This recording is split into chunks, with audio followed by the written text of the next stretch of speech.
Don't let him kill the only black guy on the team. He's confused. He's confused. Kill him.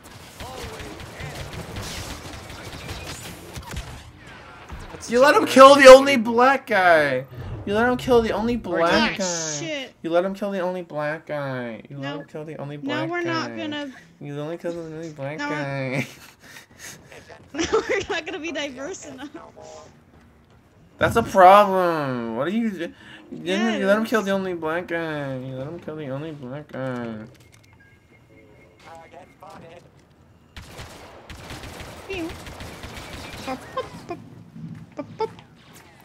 Help! Help! They're gonna kill the only black guy! They're gonna kill the only black guy! What are you doing there? Come back! I spawned over This there. deal's getting worse all the time. This deal's getting worse all the time. They're gonna kill the only black guy. Keep you safe. I'm gonna die, and I'm the only black guy. I'm gonna keep you safe.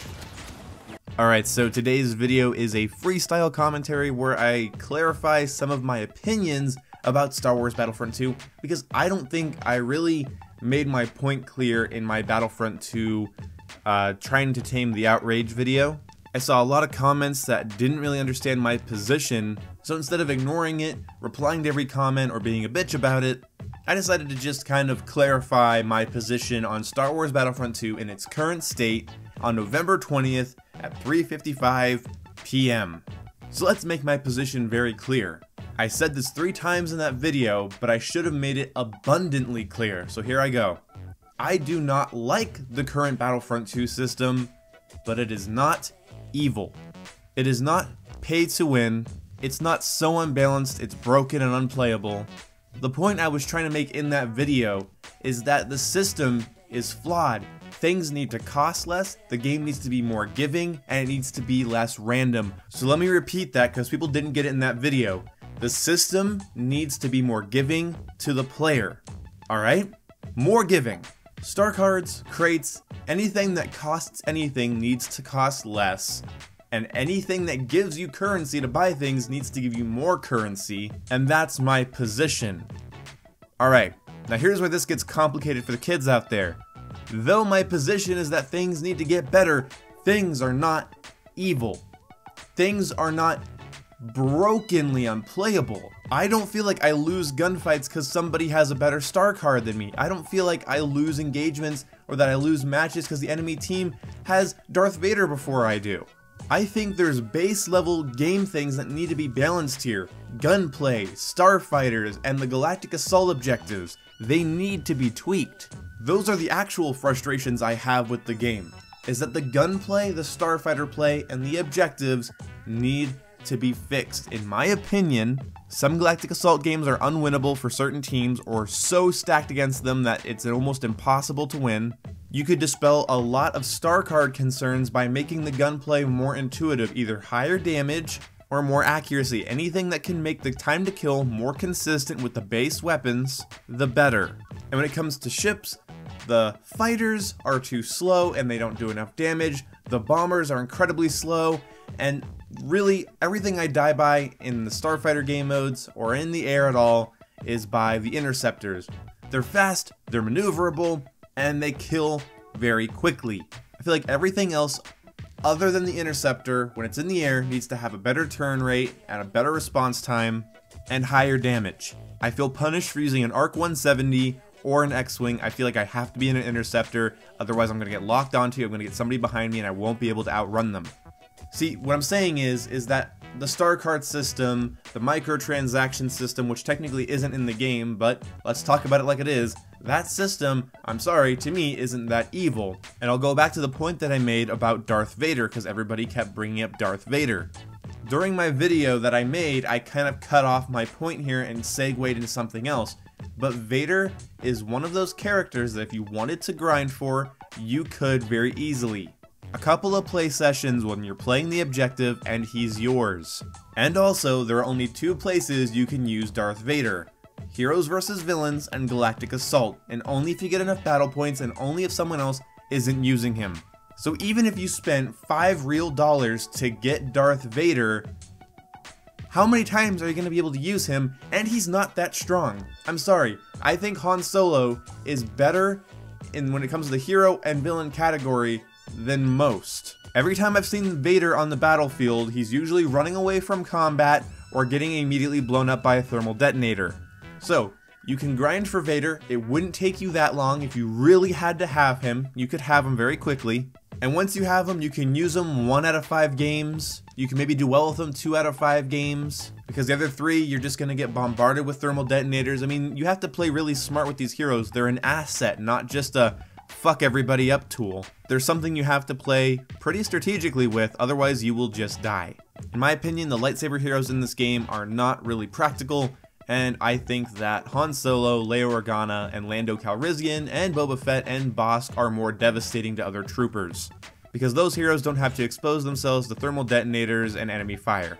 They can go hide and snipe you from across the map constantly. So maybe they need a bit of a balance. All of this is to say, and the point I was trying to make in that other video, is you need to slow down your outrage. You need to hold your horses and understand the game you're complaining about. Bandwagon hate is something that I've gotten really sick of, and it shows no signs of stopping. There were YouTubers, streamers, Twitter personalities that were saying Infinite Warfare is pay to win because of its variance. Even though statistically, when talking about accuracy, recoil, time to kill, hipfire spread, it just wasn't true. And Infinity Ward nerfed and buffed guns throughout that entire game's life cycle. And I still think the base assault rifle without any variants or attachments on it's more versatile and easy to use than anything else in that game. Not overpowered, just versatile. People are gonna keep moving the goalpost because being angry, being against the system, shaking your fist at companies, publishers, and developers makes you feel good. Makes you feel like you're standing for something, like you're fighting for something. And YouTubers want you to do that as well, because then they're the voice of reason. Their outrage, okay look, outrage becomes the voice of reason. Even though EA turned off microtransactions so the game cannot be pay to win, you still shouldn't play it, you still shouldn't own it. It doesn't matter that they did that. Why not? That's exactly what we wanted and we have it. They said they're gonna completely revamp the progression system, so why not wait and see? No, it's just corporate greed. They want you to be angry.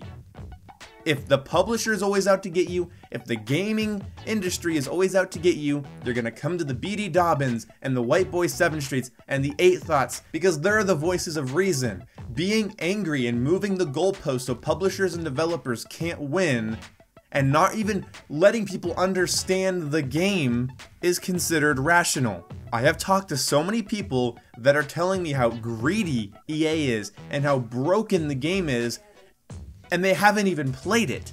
I dealt with this last year. Somebody would tell me how, bad Infinite Warfare was while I was streaming it, and I'd say, well, what's wrong with it?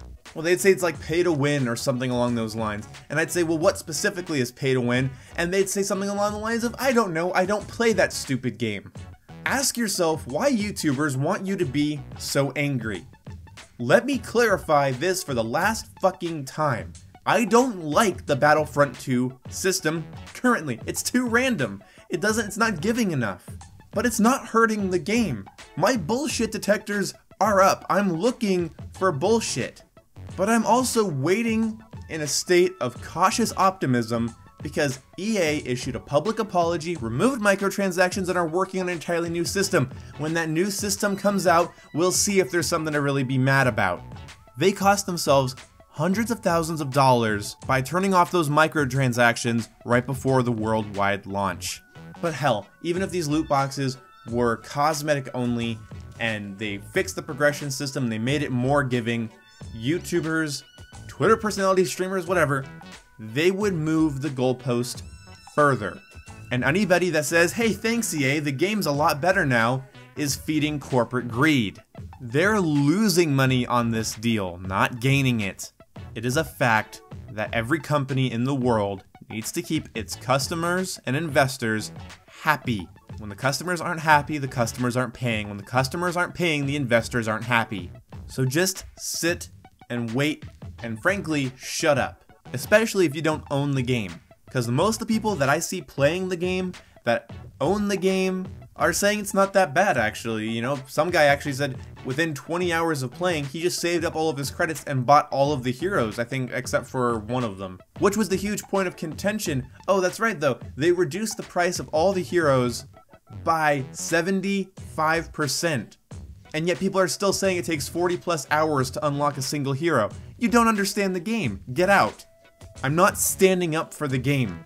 I'm standing up for common sense. I'm standing against outrage. I'm standing against bandwagon hate. I'm standing against YouTubers that want all the kids online to be angry so that they treat the YouTubers like the source of all that is good, holy, and true, and the developers and publishers like the demons that they really are. But don't tell me or anyone else that plays Battlefront 2 they're feeding corporate greed. The fans of the Battlefront series, the fans of Star Wars, the fans of DICE, the fans of just fun FPS games, went to the castle, banged on the door until it was open, and now we see what happens after our audience with the king.